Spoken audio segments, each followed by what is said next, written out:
5 pro-choice arguments addressed in 5 minutes. Here we go. Number 1, pro-lifers don't even care about babies after they're born. I'm sad to say that this one to a certain extent is kind of true. Pro-lifers need to grow in generosity, but I know many pro-lifers that are extremely generous. My mom, for example, her and the pro-life community have spent thousands of dollars on women. My family's literally had single moms and their children sleep over at our house when they needed a place to stay. We've helped them find apartments and move in, given them cribs, baby supplies, gift cards, and so much more. And check this out, on her birthday this past year, threw a baby shower for a mom who chose life that she met at the abortion clinic. To spend your birthday celebrating someone else? That's pretty awesome. She's also paid for one of the moms that chose life to get braces. My parents are by no means rich, but they've done all they could in sacrificing their time and treasure to put their money where their mouth is and be truly pro-life. This has trickled down to Anne-Marie and I.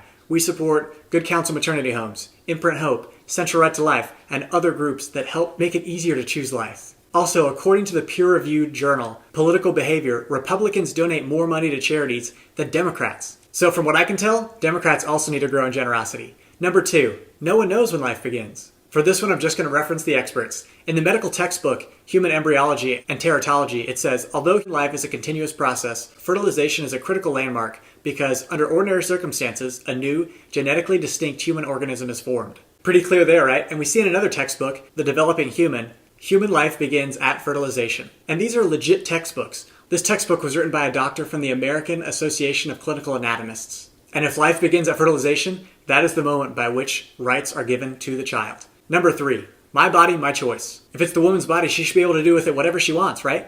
Well, actually, the Supreme Court rejected this notion in Roe v. Wade, where Justice Blackmun wrote, the privacy right involved therefore cannot be said to be absolute. In fact, it is not clear to us that the claim asserted by some that one has an unlimited right to do with one's body as one pleases bears a close relationship to the right of privacy previously articulated in the court's decision. The court has refused to recognize an unlimited right of this kind in the past. The court didn't accept this unlimited right to do what you want with your body because it realized that your ability to choose is dependent on the nature of that choice.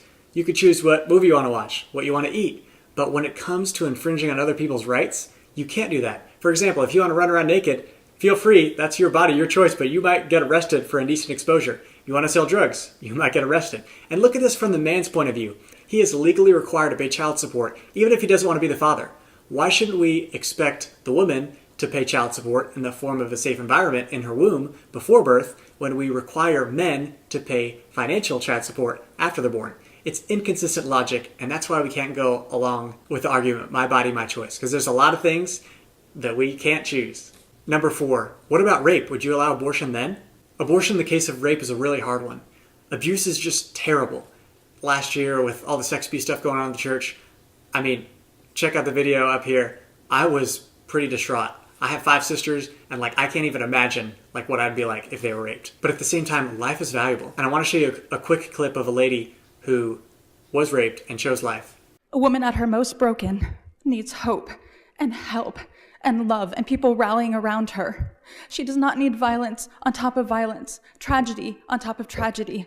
She said it so well. Hope is what's needed, and that's what we need to provide as a society. She also said in the video that the Supreme Court in 2008 made it illegal to sentence rapists to the death penalty in certain cases. If we don't sentence the rapists to death, why would we put the innocent child to death? Number 5, I don't think white men should have the control to tell me what I can do with my body. The way I see this one is it's really focused on control. You just want to control women.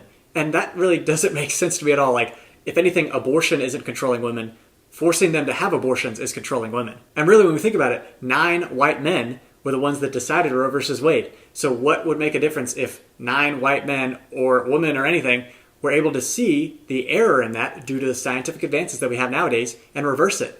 One thing I totally agree with pro-choicers on in this regard is that if white men are going to pass legislation to ban abortion, they should at the same time propose legislation to help women choose life, whether that is tax breaks for adopting kids so that they can give them up for adoption, or making child support even more intense. Because as I said in my pro-woman video, there's guys that try to sneak out of child support. And here are 12 other things I would love to see enacted. The link is in the description below, so check it out. We need to realize that our goal is not to end abortion. It's about supporting life. Building strong families with a father and a mother so that our children can look up one day and be like, oh my gosh, I want to be just like them. I want to live a life that they did, so that we can be a society that continues to grow, continues to see the value in each other, and recognize that we're not valuable based on what we can do, but based on who we are. So I hope you like this video. If it helped, please share it and have an awesome day.